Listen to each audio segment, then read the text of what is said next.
It's important to take note that when you're dealing with slopes, one of the key tips is that if this is theta, right, what is this going to be? It's going to be theta as well. All right. Some other things to consider is that if this is W, then there's a component here. There is how much? W sine or cosine theta. You slide away. You're sliding away from the angle.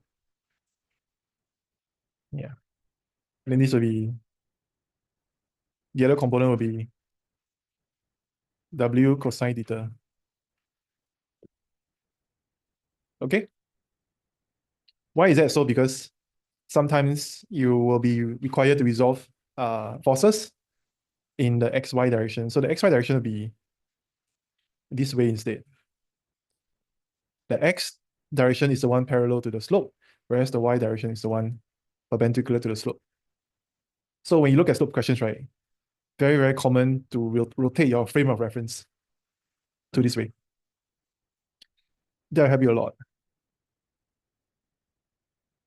So for example, like for this particular free body diagram that you see here, right, if you resolve in the Y direction, if you resolve all forces in the Y direction, you will be getting N equals to what?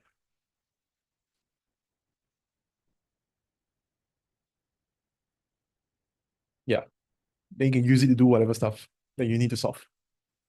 Sometimes they may ask you to find the downward acceleration or slope. Then you can end up with this equation, for example. Or sometimes frictional force here, keeping the object stationary. So your A is 0. In other words, object is not moving. Then it's just equal to frictional force. So many different iterations for forces.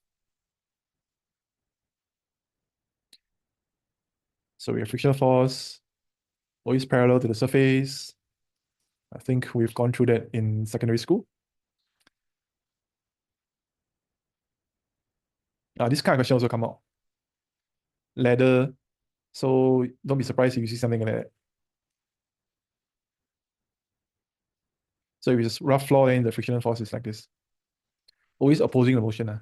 So the ladder, imagine if there is no friction. The ladder will slide down here and will slide right. So up it will go, in this direction it will go down, you want to slide down. In this direction you want to slide right. Which means that the frictional force must be opposite, like this, for example. So common mistakes that students make would be not sure where the frictional force direction is going to be at. Ladder questions usually are moments questions. Usually you take moments about a certain point, then you find other things, other unknowns.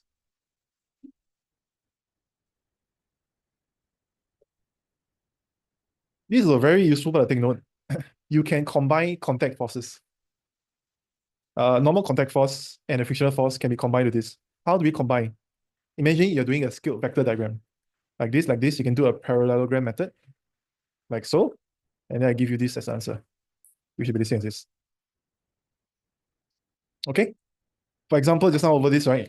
If you got a normal force here, then where would be your combined contact force direction going to be? Yeah. So you draw a parallelogram method, right? That'll be your normal contact, your combined contact force, your resultant one. If you do for this one, right, then you get this. There's your combined one. Yeah. Because what we're talking about is you have normal contact force and frictional force, combined to give you contact force by surface on object.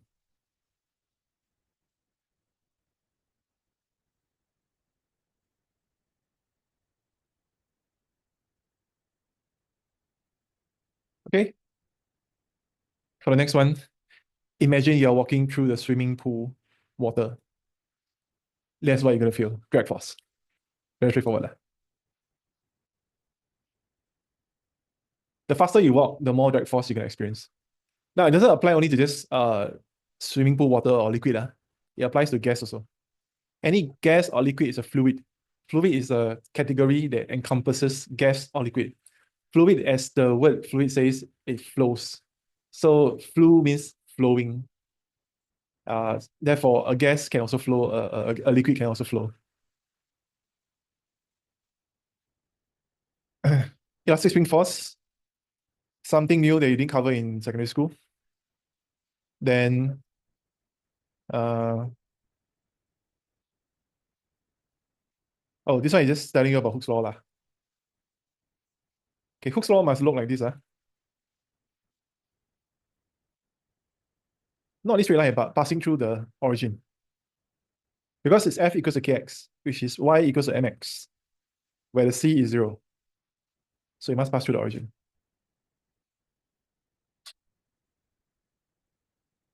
Notice that I put X. X stands for extension, not the original length. So if you have something that is L, would this be valid? Yes, it's possible. Because then this will be the original length, OL. Original length refers to the length of the spring without weight. L is the length of the spring.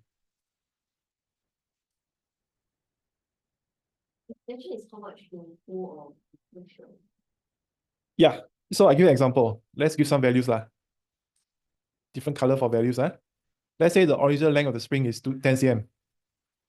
If for every 10 Newton of load, you increase by 2. So then this will be 12 cm. Whereas if you have an fx graph, 10 here, this will be 2. Can you see the difference now?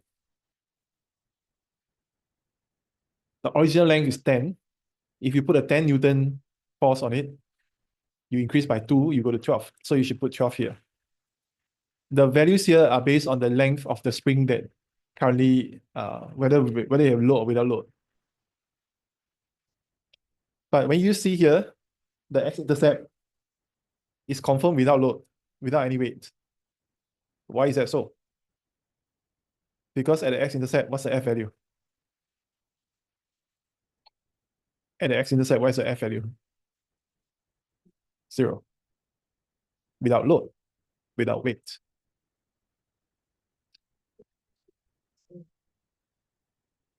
That means the original length of the spring, yes, correct. So this topic has a lot of graphs. It's about reading graphs. It's about knowing what type of graphs you have and then using the information to solve the question. This could be a 1-mark question, a definition. A lot of times students would forget to include this. You must include this. What does it mean by limit or proportionality?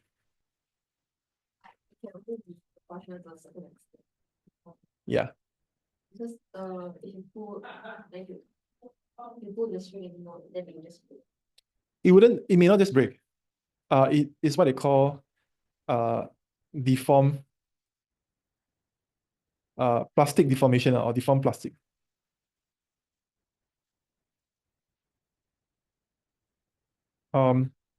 What it means is that when you release that spring, after you deform it, you release that spring, it will not go back to its original length. When you release, when you can go back down, right, it will go back to somewhere here, for example. So a graph can be like, this one is load. This one is without load. Without load means you release the spring.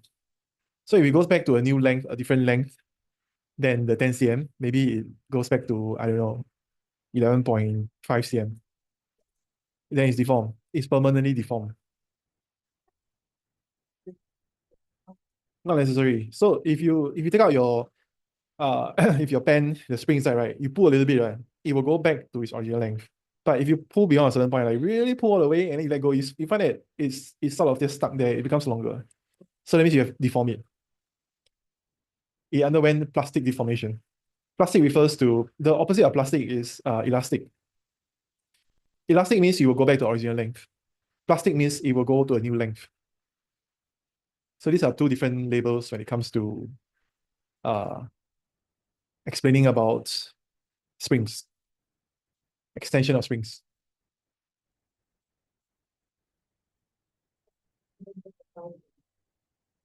Springs, right? You can apply to other objects. It can apply to anything that is elastic. Yeah, you're right. It can apply to other objects. For example, a ruler. Okay, you deform like that.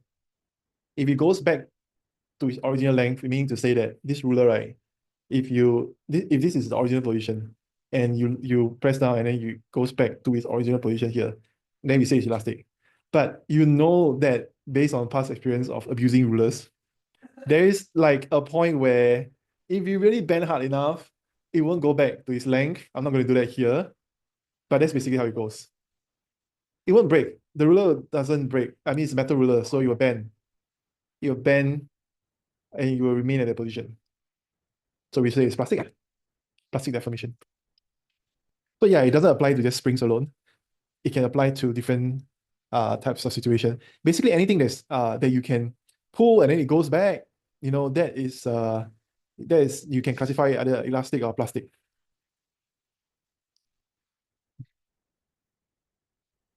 Of course, at one point in time, everything breaks. So if you pull the spring hard enough, if you bend the ruler long enough at a wider angle, then it will break.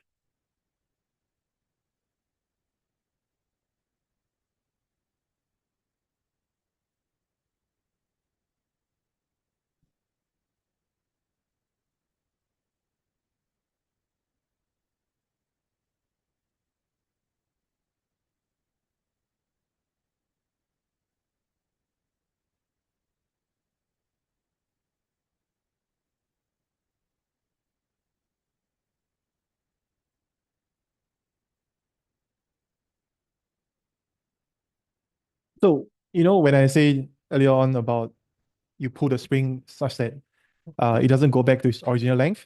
So this is the part. It starts to curve a little bit. So when you release it, it will go back to somewhere around here. If you release at this point. Yeah.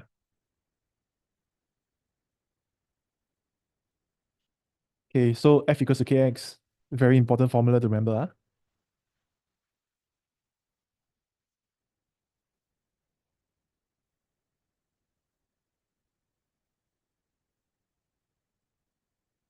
Do you need help doing this? I think it's quite straightforward. Do you multiply by 9.81 for the 1.2 kg? Yeah. Okay. Then divided by 25 to get the extension. Then take the 0.8 minus of the extension to get a natural length. L naught is equals to 0.8 minus the extension. Okay. Yeah. Okay, so this one also must memorize. Basically, when you're parallel, you add them up. When you are in series, you take the 1 over inverse. So when you're in series, right, the springs become less stiffer. Because mathematically speaking, this will cause the resultant value to decrease. When you inverse as a fraction, you cause the resultant values to decrease. This one will cause it to increase. This one will be stiffer. So less stiffer.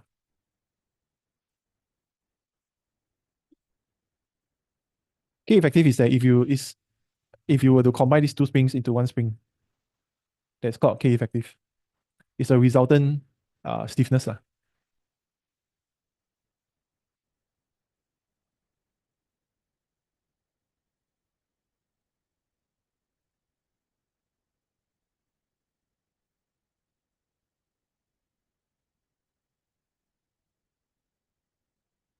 Yeah.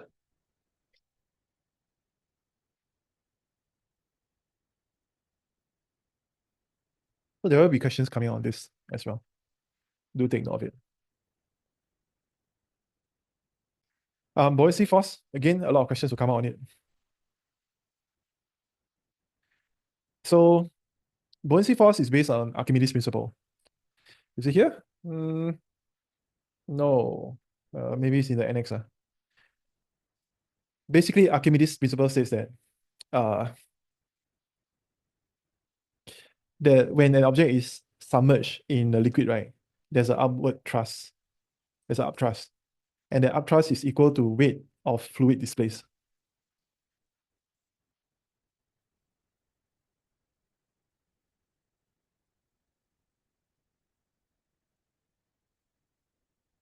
Okay, so what does it mean?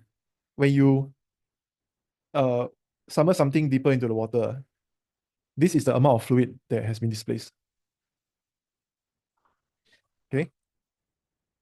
This guy's too loud, man.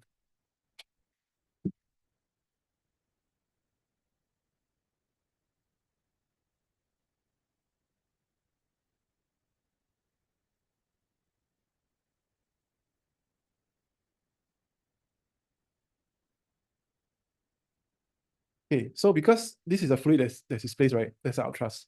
And that upthrust, take note, it must be in the center of that fluid that was displaced.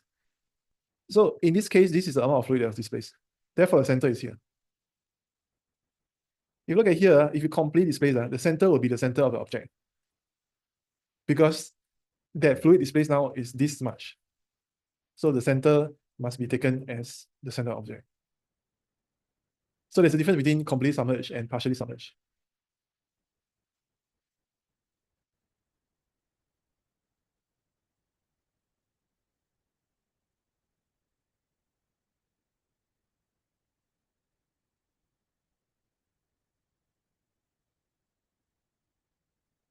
Other things to take note. For example, here, right, you're dealing with a suspension, meaning to say that it's not going anywhere, it's just staying there. Okay. If the object is staying there, is stationary, then we say there is suspension. Or if the object is moving at a constant velocity, then A equals 0. Then the weight equals to U2 lah.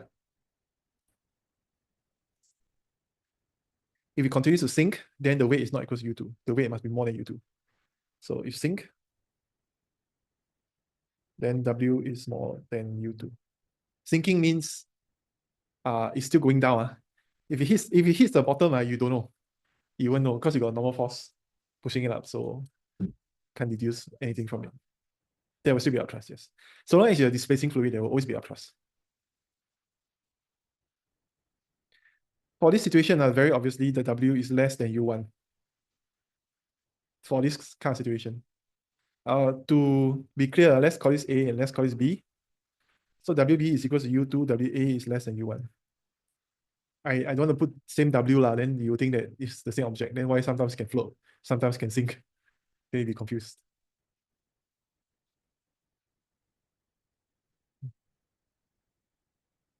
Okay.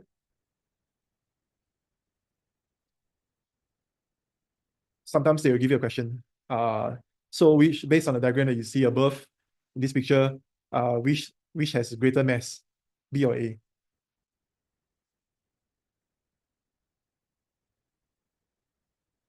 Actually it's B. B has the greater mass.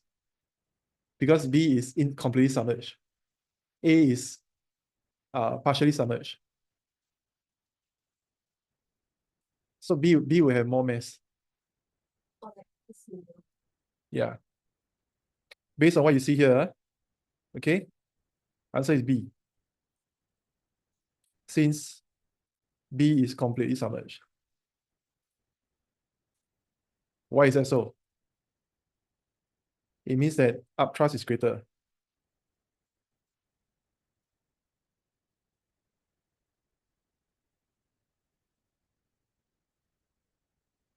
If the upthrust is greater, that means the weight must be greater.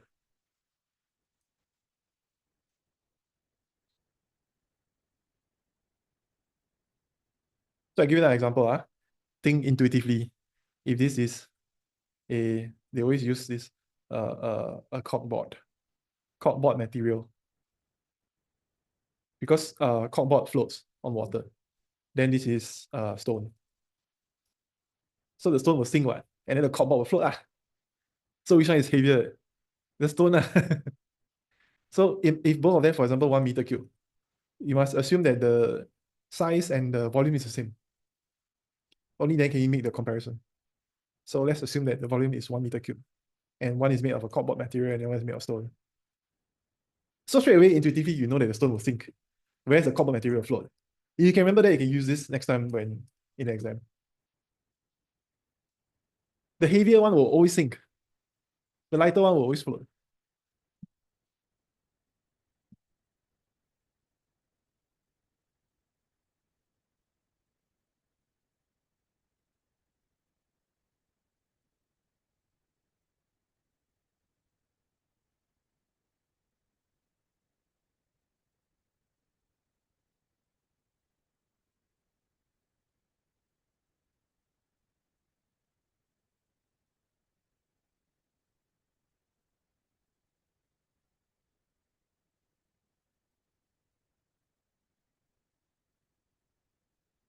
Okay.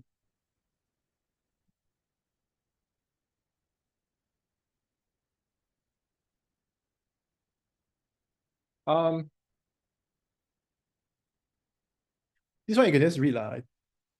Yeah, nothing much to gather from here, but if you must know, it's based on Bernoulli's principle. Not in your syllabus, but very interesting. Because the shape of the wings is, yeah, yeah. So the shape of wings is not symmetrical. This one is actually more something like that. So one side is longer than the other side, and because of the unevenness of the shape, the length, right, you get a lift force generated based on Bernoulli's principle. Yeah, the wing. Yeah, lift force is generated from the wings.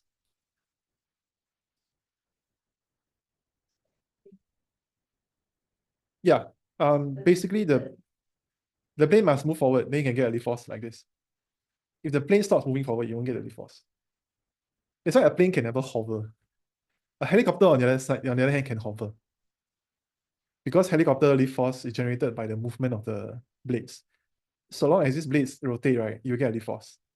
But this one, right, the plane must keep moving forward, then you can get a lift force. Yeah. So the plane cannot like remain at that point and then not go anywhere. But helicopter can remain at a point and not go anywhere because its blades are always moving in a circle. Yeah.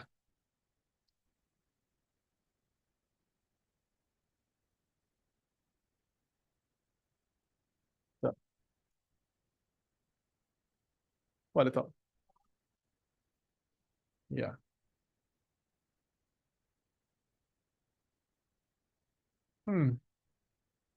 This graph is a bit misleading.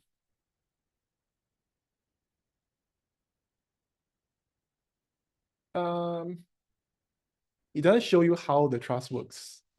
That's why it's a bit misleading, but sure. It's actually a downward force that you produce that creates an opposite equal reaction force that is upward. Yeah, basically you have air. Your air is coming out this way, and that causes opposite reaction force the other way. That's how you get this thrust. So the thrust is the upward force, the downward force, or generated from the forces. It's everything. It's everything. The thrust, you can follow this. Okay, you can follow this. These are thrusts acting on the object. In this case, on rocket. This is on plane. But there's an opposite equal reaction, opposite equal force that is on the air. You must act on the air, then can you get something acting back on you?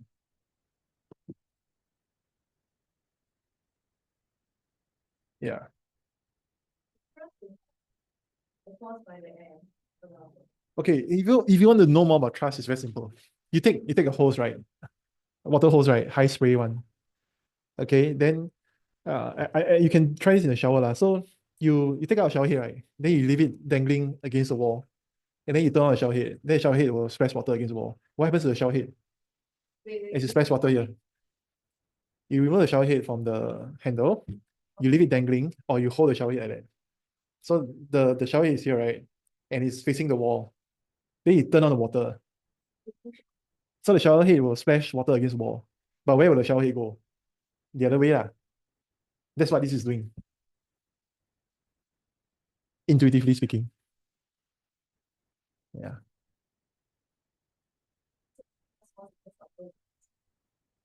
Yeah.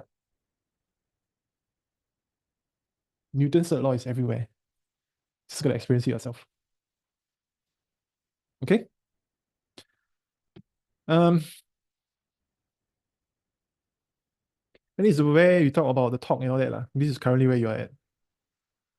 Again, this is a no, this one seldom will come out, but it's good to know this. This is more like secondary school stuff. Uh this one you gotta know. Okay, this is what I taught you last week. You asked me the tutorial question, how to get this one. So understanding your resolution is very important. So example, if this is theta, then what is this? F what? F sine theta. Okay, you can use this one as well. I seldom use this. I find that this is easier.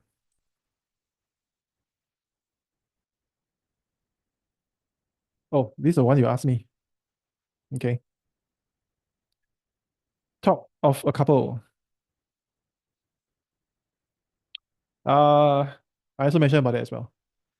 It must be the same force, F and F. And then you got a D here. So it's just F times D. Sure. But you can spin with uneven forces, ma. This force may not be the same as this force. But if you spin the same force, then sure, then it's a couple. So that's why I say it has zero resultant force. Because the two forces are the same. So they cancel each other in terms of resolution of forces. But then there'll be a resultant moment of torque. So in the end, you will produce rotation only, which is the spinning as what you mentioned.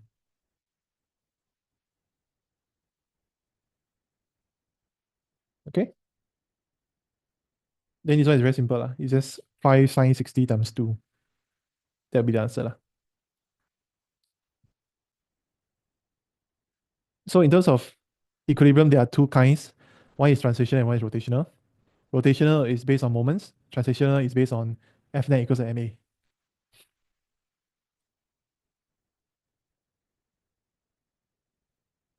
And then equals 0. This one is principal of moments.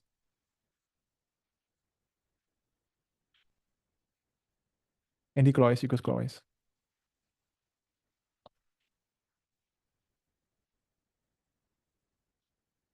Can you have an object that's moving to be equilibrium?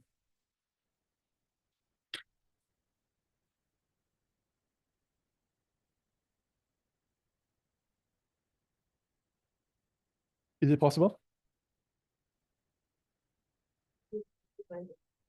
Yeah.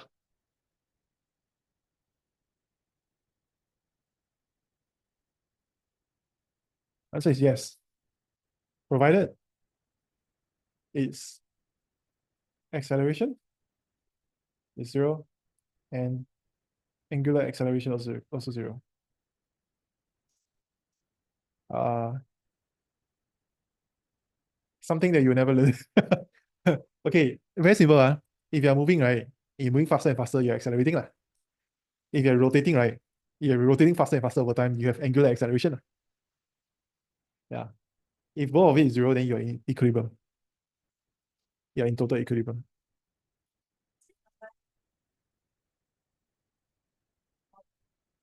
Yeah, sure. Technically, what? Yeah. Yeah, control. Yeah. So there's more of that carousel thing later on about circular motion. And there's something called centripetal force. More on that later.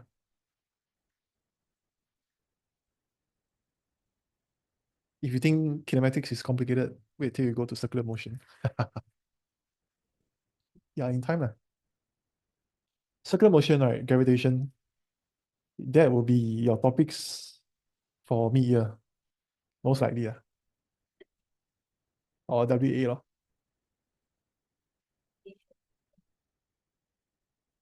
It's something that will cover uh, by May or June. Okay, this principle of moments also will come. Yeah.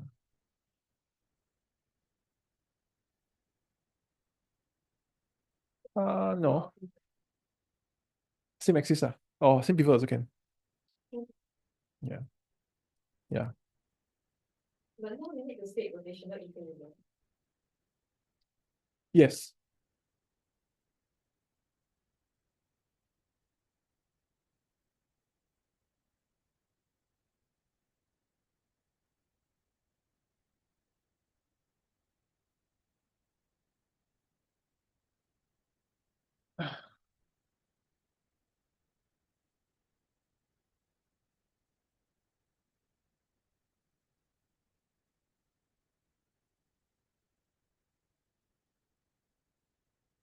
This rain is really long. Okay. Let's move on. So for object to be in total equilibrium, this is what I mentioned just now. Resultant torque must be zero in the sense that anti-clockwise equals to clockwise. Then this is what you're saying, right?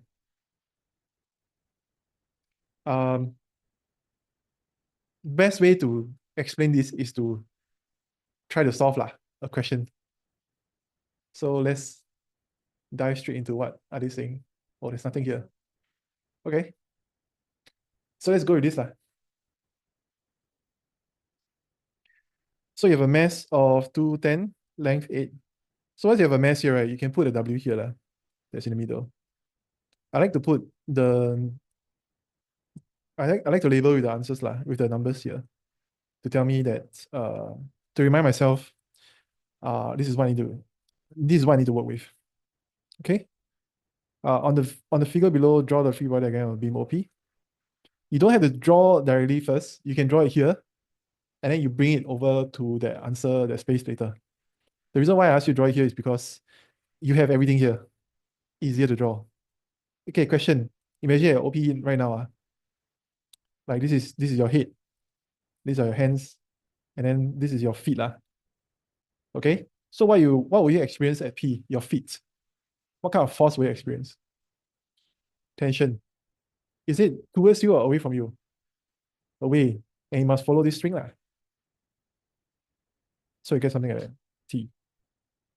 Must be inside the string itself, inside the cable. Okay?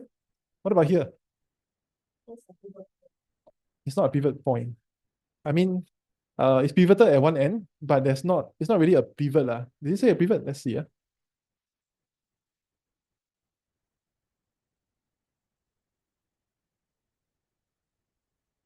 they didn't really draw a hinge or what. But since they say it's pivoted, then we will just assume that it's pivoted. Usually there will be a circle here. Okay, to clarify, you can anywhere is a pivot. To clarify, anywhere is a pivot. Meaning to say you can treat this as a pivot, you can treat this as a pivot here. Any point can be a pivot. But if it says pivoted at one end, that means there must be a real pivot, or rather a hinge. To clarify, it has to be a hinge. Okay? What's the difference between a hinge and a fixed point? Because effectively what is being drawn here is like a fixed point. Hinge must be something circular, like it will look something like that. So that's a hinge. But I don't see a circular thing. But I'm just going to follow the question and says, okay, sure, let's take it as pivot. All right. There's a difference between a fixed point and a hinge. A hinge means you're allowed to rotate. Free to rotate. A fixed point means you're not allowed to rotate.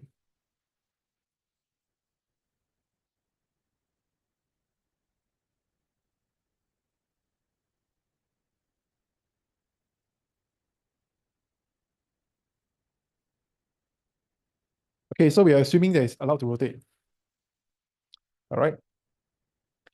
So imagine your head is here. What kind of forces do you feel are acting on you? Weight. Your weight is here. It's important to think note that your weight is actually all at that point and nothing else. It's your center of gravity.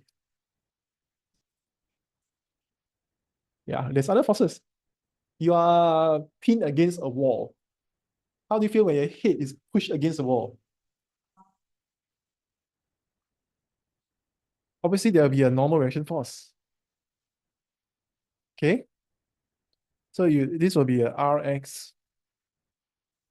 And then there's a friction, but we'll call it Ry for this matter.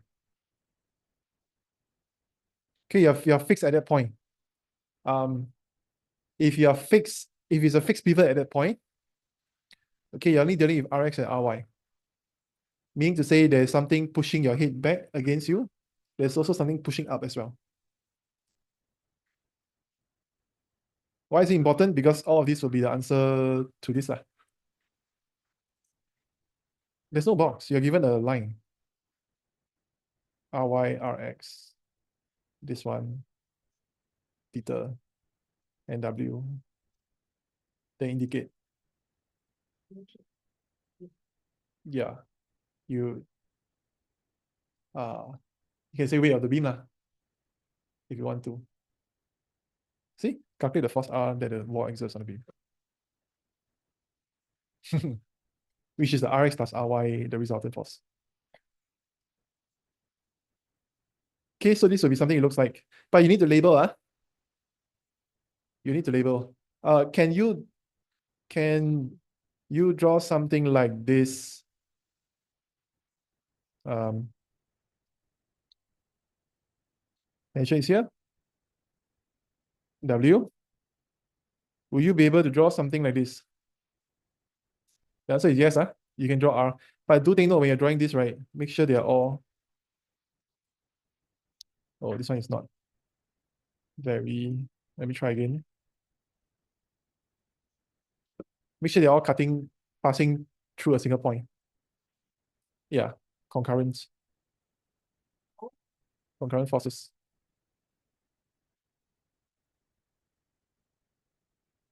Okay.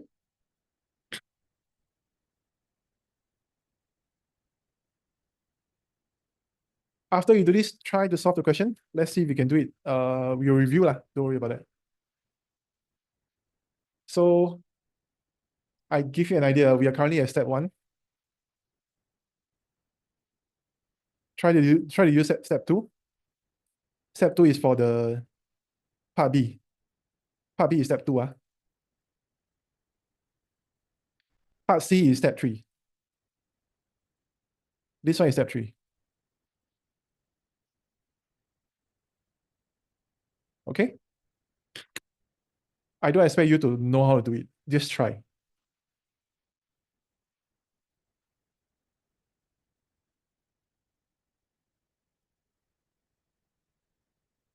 And I'll come back to you in about 5 minutes time.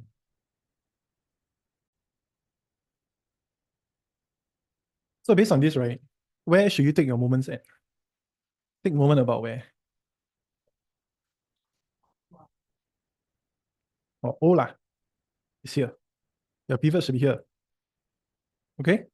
So based on the 32 degrees angle, applying principle of moments, anti-clockwise equals to clockwise. You have a clockwise moment here and an anti-clockwise moment here. So your clockwise moment will be W times 4. Now comes your anti-clockwise moment. That's the difficult one. It should be T what?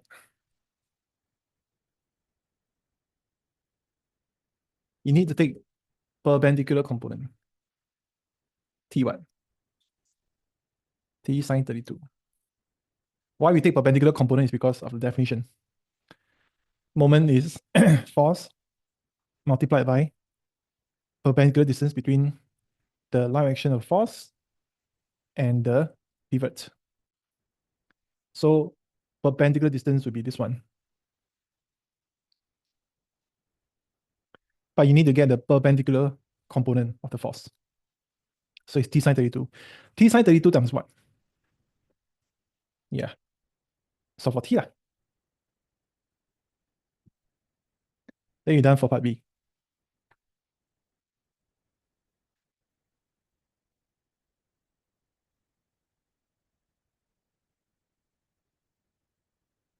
Now you're left with part C.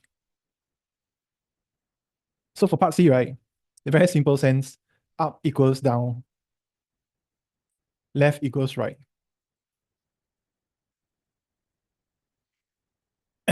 Which is what this is talking about. Yeah. Okay. So you got many, many words here, but very simple sense, up equals down, left equals right. Upward force equals downward force. So let's look at the upward force first. We have T sine 32 as an upward force. And what's the downward force? W. So T sine 32 as an upward force. And W is a downward force. Now, there's still another downward force. Do you recall we have Ry? Yeah, this way you need to break the R into two components, Rx and Ry, to get the upward force and downward force. In the previous one, we didn't include R. There's no R here because you take moments at O. So all the moments due to R is gone. Does not exist. So you can put Ry here and then solve for Ry. What happens if you get a negative answer?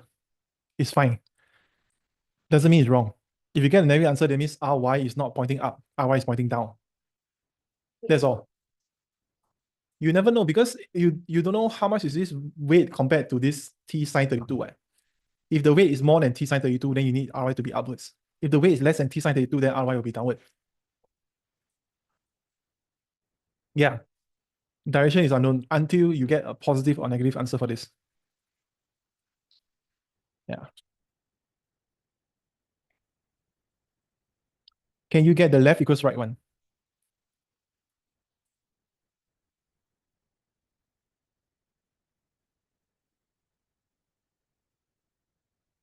The left equals to right. So there's a T here. T cosine 32 will be this way. It will be pointing towards the left. And then there's a right one, which is here, Rx. Rx is for sure pointing towards the right. Because in the X direction, right, you already have a leftward force. So Rx must be the rightward force. So solve. So try it.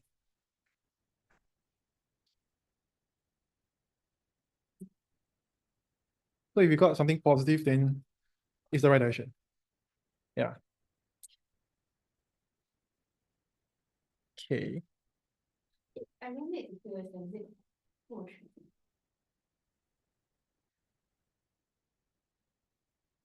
What does your school say?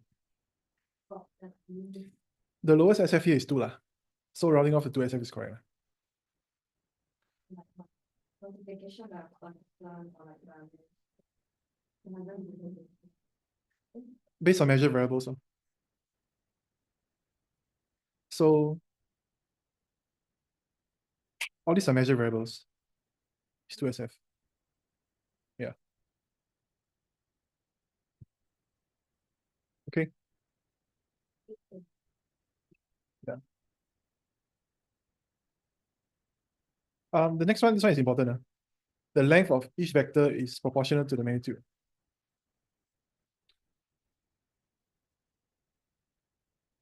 So they're asking you to draw 3 forces. Make sure you draw lah. So I would recommend that you draw W first. You need to use a scale lah. It's basically scale vector diagram. Draw your W first. Okay. Then draw your T. Taking note that this is 32 degrees. Then your last part, you draw your R. In this case, you combine your R.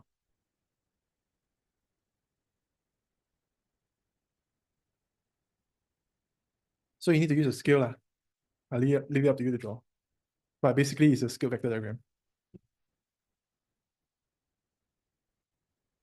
And this is based on equilibrium. This is what they call an equilibrium force triangle, where it's an endless loop. So these two, when combined, will give you these two when combined. I draw separately. The T and the R when combined will give you a resultant vector. this resultant vector is equal to W. So you get a W that is in opposite direction to this resultant vector. That's the meaning of an equilibrium force triangle. Two vectors producing a resultant vector that is completely balanced by a third vector. Yeah. Balanced.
Okay.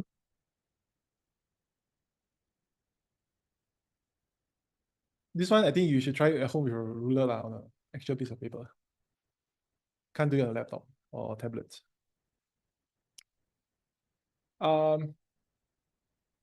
This is very simple, actually.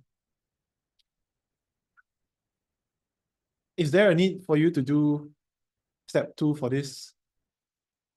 Step 2 referring to this one, applying principle of moments. Is there a need for you to do step 2 for this question? Yeah. Do you need to do POM for this question? Answer is no. Why? There's no distance, there's nothing. It's just a ball. There's no moment. You're assuming a point mass, actually. So there's no moment. You can skip straight away to step 3 to resolve. So you get T1 equal to T2 cosine 50. Left equal right. Oh, by the way, don't use left equal right in exam. The right word to use, to clarify, the right word is resolving forces in horizontal direction. Resolving forces in the vertical direction.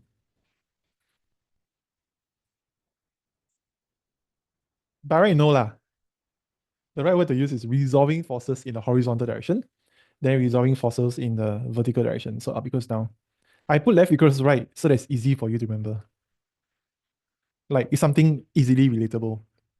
It's a strategy, but the right word to use is resolving forces in the horizontal direction.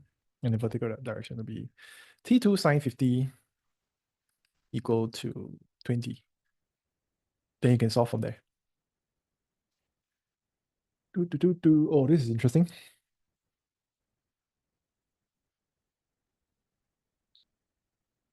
Connected bodies. Actually, the rest is all these examples. Good to do all this. You remember what I said about the ladder thing resting on the wall? So this part talks a lot more about it as well. So do read through this example. Very important. It will come out one. There's always a ladder question. The weight is given. The weight is given, 20 Newton. Yeah, it's below it. Up equals down. There you go.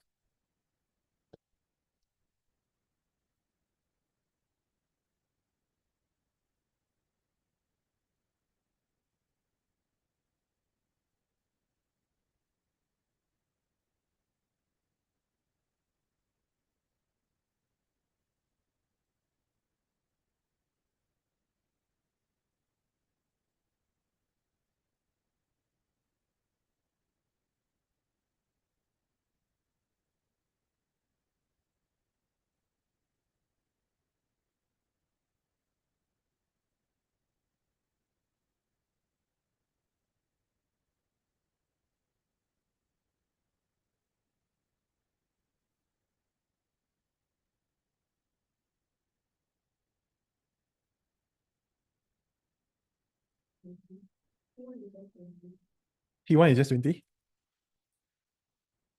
Up equals to down, right? T2 cosine 50 equals to 20. Then No, T2 sine 50 equals to 20. Sine. Because it's in the vertical direction. It's not cosine. Yeah. Okay. I think the rest is exercise lah. Don't need to really record a video for that. All you need to do is just read. For you to share with your friends.